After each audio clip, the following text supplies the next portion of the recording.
for any reason, pwede mag-online. Hindi po. Ang nakalagay po dun sa proposal, justifiable reason.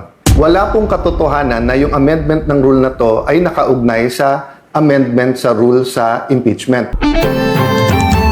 Let's clarify some things about rules, no? Sa rules muna mismo ng Senate, nakalagay doon, simple majority can amend. Again, emphasize ko kasi binabaliktad ng ating kaibigan ni Senator Lacson.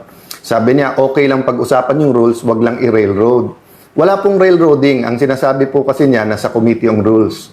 Ang plenary po, or yung plenaryo, ay mas powerful sa committees. Ang mga committees parang bowl po yan. Pwede mo ilagay dyan, tapos i-process sa bowl, or pwede mong tanggalin, ilipat sa bowl, or dalin sa plenary. Ang rule po ng Senate, hindi po kailangan dumaan ng katulad po ng pinagdadaanan ng bills. Kasi ang bills po nasa Constitution may first, second, third reading. So we were not violating any rule, and in fact, May 11 pa nag-start yan. So nasa nagsasabing nagmamadali kami, May 11 pa yan eh.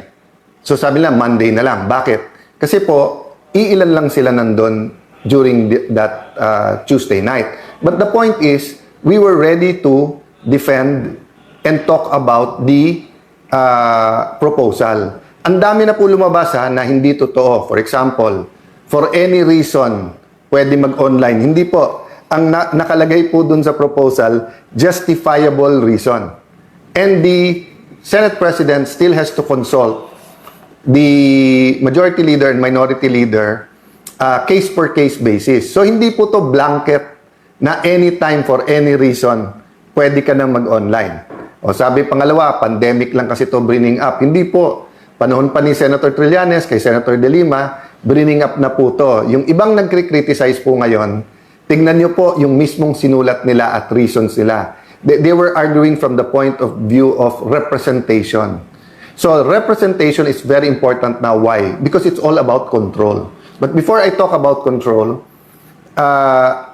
Senator Pia reminded me na binabasa niya, ang dami na lumabas about participation sa impeachment through online.